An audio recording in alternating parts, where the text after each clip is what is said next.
இயேசு கிறிஸ்து சிலுவையில் மொழிந்த 6ஆம் வார்த்தை. யோவான் எழுதின நற்செய்தி நூல் 19ஆம் அதிகாரம் 30ஆம் வசனம். யோவான் 19:30.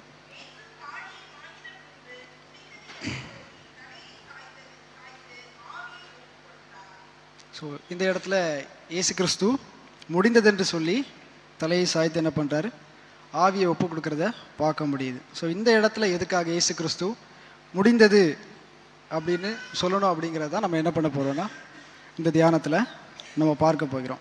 இயேசு கிறிஸ்து எதை முடித்தார்? பூமியிலே நான் உம்மை மகிமைப்படுத்தினேன், நான் செய்யும்படி நீர் எனக்கு நியமித்த கிரியையை செய்து முடித்தேன் அப்படின்னு யோவான் எழுதின சுவிசேஷம் 17:4 சொல்லியிருக்கிறது. ஸோ ஒன்று பிதாவை மகிமைப்படுத்தும்படியாகவும், அடுத்ததாக அவருக்கு நியமித்த கிரியையை முடிக்கத்தக்கதாகவும் அவர் என்ன சொல்லியிருக்கிறாரு, முடிந்தது அப்படின்னு சொல்லியிருக்காரு. ஸோ இப்போ பிதா கிறிஸ்துவுக்கு என்ன கிரியையை நியமித்தார்? வாசிக்கலாம். லூக்கா எழுதின சுவிசேஷம் 24ஆம் அதிகாரம் 44-46 வரை.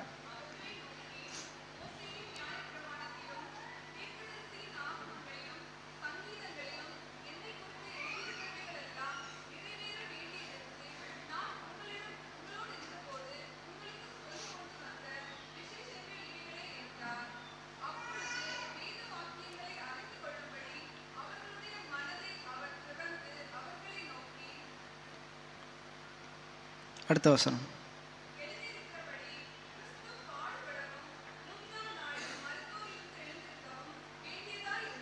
ஸோ இதை தான் என்ன பண்ணியிருக்கிறாரு, கிறிஸ்து முடிச்சிருக்கிறாரு. ஸோ கர்த்தருடைய மகிமையை இந்த பூமியில் நிரப்பத்தக்கதாகவும், ஸோ ஒரு புது உலகத்தை, ஒரு புது படைப்பை இங்கே கொண்டு வரத்தக்கதாகவும் தான் அவர் பண்ணியிருக்கிறாரு. ஸோ அப்படி நடந்தால் என்ன நடக்கும்?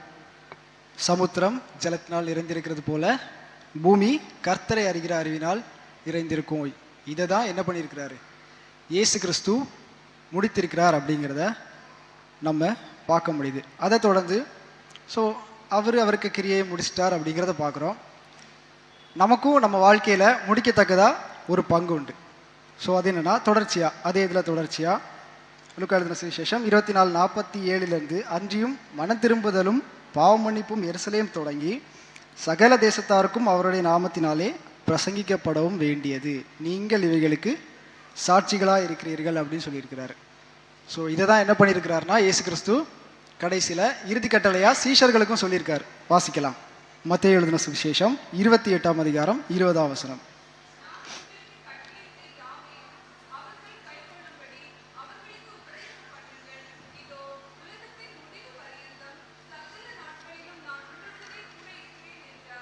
ஸோ என்ன பண்ணுங்க, போய் சகல ஜாதிகளுக்கும் என்ன பண்ணுங்க, உபதேசம் பண்ணுங்கள் அப்படின்னு சொல்றாரு. So go and teach all nation அப்படிங்கிறாரு. ஸோ என்ன பண்ணுங்க, உபதேசம் பண்ணுங்க. ஆனால் சீஷர்கள் கரெக்டாக என்ன பண்ணிக்கிட்டாங்கன்னா இயேசு கிறிஸ்து சொன்ன வார்த்தைகளை பிடிச்சிக்கிட்டாங்க. என்ன பண்ணாங்க, 2 விஷயங்களை பண்ணாங்க. ஒன்று, அவர் கொடுத்த கட்டளையை கரெக்டாக அறிஞ்சிருந்தாங்க. போய் என்ன பண்ணணும், சகல ஜாதிகளுக்கும் பிரசங்கிக்கணும் அப்படிங்கிறது, சுவிசேஷத்தை சொல்லணும் அப்படிங்கிறத அவங்க கட்டளையை ஏற்றுக்கொண்டது மட்டும் இல்லாமல், ரெண்டாவதாக அதை ஃபாலோ பண்ணுறவங்களாகவும் இருந்ததை நம்ம இங்கே பார்க்க முடியுது. அவர் உபதேசம் பண்ணுங்கள் அப்படின்னு மட்டும் சொல்லலை, என்ன சொல்லியிருக்கிறாரு, அதை கை கொள்ளும்படி என்ன பண்ணுங்க, உபதேசம் பண்ணுங்க. வெறும் உபதேசம் மட்டும் பண்ணிக்கிட்டு என்ன பண்ணாதீங்க, வராதீங்க. ஸோ அவங்க என்ன பண்ணணும், கை கொள்ளணும் அப்படிங்கிறத வலியுறுத்துறதை பார்க்க முடியுது. ஸோ இதை தான் ஆரம்ப காலத்தில் இருந்த சீஷர்களாக இருந்தாலும் சரி, இங்கே வந்த மிஷினரிகளாக இருந்தாலும் சரி என்ன பண்ணாங்க, ஸோ அந்த கட்டளையை அறிந்தவங்களா, அதை உபதேசம் பண்ணுறவங்களாகவும், கட்டளையை அவங்க கை கொள்கிறவங்களாகவும் இருந்ததை நம்ம பார்க்க முடியுது. ஸோ நிறைய பேர் சொல்லலாம், William carry, Charles meet, Caldwell, so இங்கே ரிங்கிள் தோபை, எல்லாரையுமே நம்ம இதில் இந்த வரிசையில் கொண்டு வரலாம். ஸோ உதாரணமாக நம்ம ஒரு 200 வருஷத்துக்கு முன்னாடி நம்ம இந்தியாவை எடுத்து பார்ப்போன்னா, ஸோ ஒரு இருண்ட காலம்தான். ஸோ நிறைய, அதாவது ஒரு சாராருக்கு மட்டுமே கல்வி, அது போன்ற நிறைய சலுகைகள் என்ன பண்ணப்பட்டுச்சுன்னா கொடுக்கப்பட்டு வந்த நிலைமை நமக்கு தெரியும். ஸோ அது எல்லாத்தையும் மாற்றி, ஸோ ஒவ்வொரு சபைகள் நிறுவும் போதும் அதுக்கு பக்கத்தில் என்ன பண்ணாங்க, ஒரு பள்ளிக்கூடங்களையும் கல்வி நிறுவனங்களையும் நிறுவனத்தை நம்ம பார்க்க முடியுது. ஸோ என்ன பண்ணாங்கன்னா, ஸோ சபைகளோடி, அதாவது வேதம் ப்ளஸ் என்ன சேர்த்து கொடுத்தாங்க, கல்வியையும் சமமாக கற்றுக் கொடுக்கறத நம்ம அங்கே பார்க்க முடியுது. ஸோ அந்த ஒரு விளைவினால தான் எல்லாருக்கும் சமமாக எல்லாம் கிடைக்கப்பட்டுச்சு. ஸோ ஒரு தொழில்நுட்பத்திலையும் விஞ்ஞானத்திலையும் இப்போ நம்ம வளர்ந்து நிற்கிறதுக்கு ஒரு அடித்தட்டமாக இப்போ அது இருக்கிறத நம்ம பார்க்க முடியுது. ஸோ எடுத்துக்காட்டா நம்ம நாகர்கோயிலில் இருக்கிற ஸ்காட் கிறிஸ்தவ கல்லூரி எல்லாருக்கும் தெரியும்னு நினைக்கிறேன். அந்த எம்பளம் அந்த லோகோவில் நீங்கள் பார்த்தீங்கன்னா ஸோ அவங்களுடைய அந்த கட்டளையை அவங்க எப்படி எடுத்துக்கிறாங்க அப்படிங்கிறத நம்ம பார்க்க முடியுது. அதில் என்ன படிச்சிருக்கோம்னா, சத்தியம் உங்களை விடுதலையாக்கும் அப்படிங்கிற அந்த வாசகம் என்ன பண்ணப்பட்டிருக்குன்னா பொறிக்கப்பட்டிருக்கு. ஏன்னா அவங்க ஸோ அந்த கட்டளை என்ன அப்படிங்கிறது தெரியும். ஸோ அவங்க என்ன பண்ணணும், உபதேசம் மட்டும் பண்ணக்கூடாது, என்ன பண்ணணும், வந்து ஸோ எல்லாருக்கும் அதை சொல்லணும். அதனால என்ன பண்ணப்படணும், தேசம் ஆசீர்வதிக்கப்படணும் அப்படிங்கிறத உணர்ந்ததுனால தான் ஸோ என்ன இருக்குது அங்கே அந்த வசனம் பொறிக்கப்பட்டிருக்குது. ஸோ சத்தியத்தை அறிவிகள், சத்தியம் உங்களை விடுதலையாக்கும் அப்படிங்கிறத நம்ம அங்கே பார்க்குறோம். இதை தான் வேதமும் நமக்கு என்ன பண்ணப்பட்டிருந்தா கற்றுத்தருகுது. ஸோ வாசிக்கலாம். 1 தீமோத்தேயு 2:4. 1 தீமோத்தேயு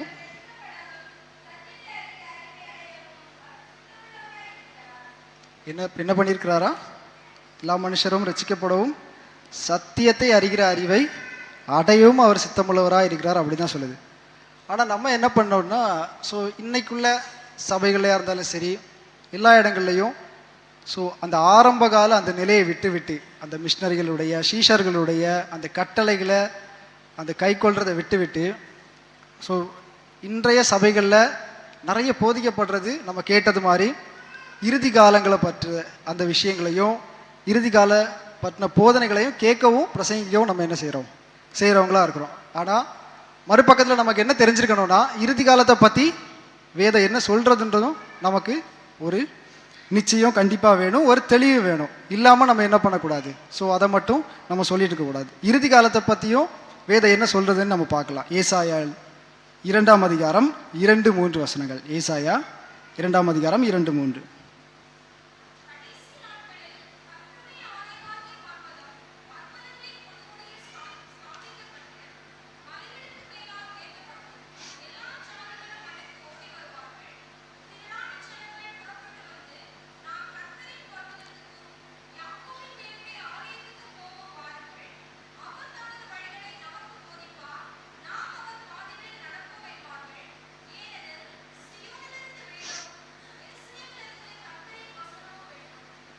ஸோ என்ன பண்ணப்பட்டிருக்குது, கடைசி காலத்தை பற்றி வேதமும் என்ன தான் சொல்லியிருக்குது.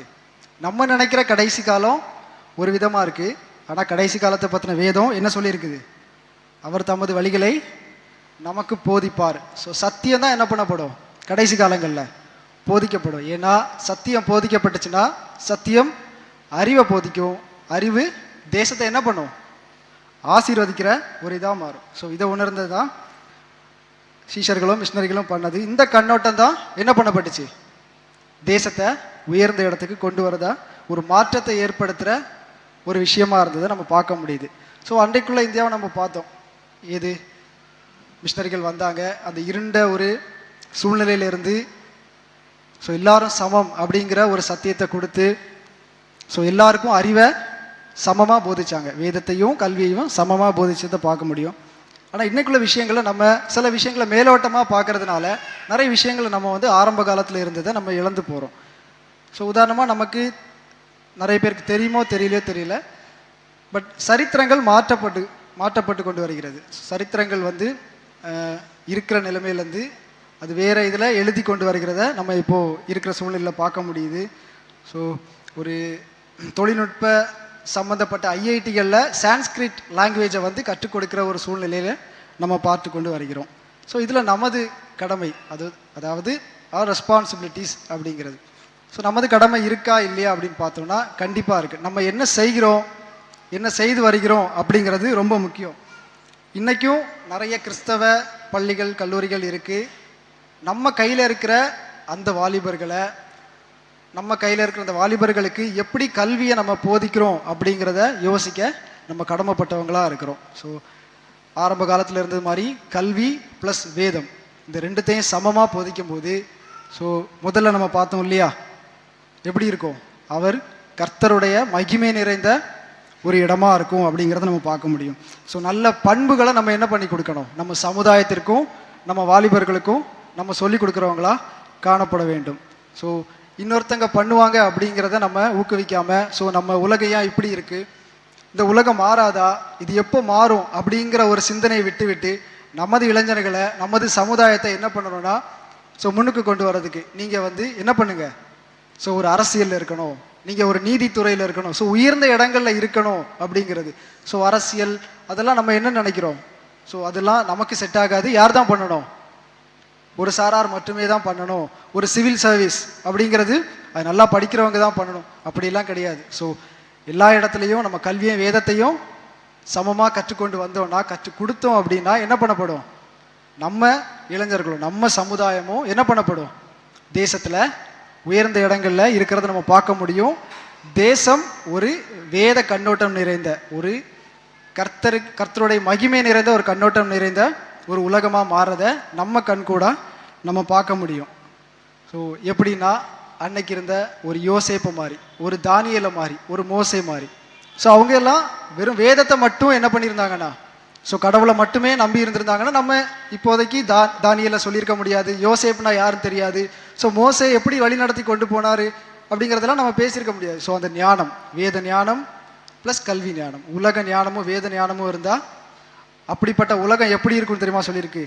ஸோ நம்ம வாசிக்கிறபடி ஏசாயா 11:9 ஸோ 2ஆம் பாகத்தில், சமுத்திரம், முதல்ல நான் சொன்னேன் இல்லையா, சமுத்திரம் ஜலத்தினால் நிறைந்திருக்கிறது போல பூமி கர்த்தரை அறிகிற அறிவினால் நிறைந்திருக்கும். ஸோ அப்படிப்பட்ட ஒரு மகிமையான உலகம்.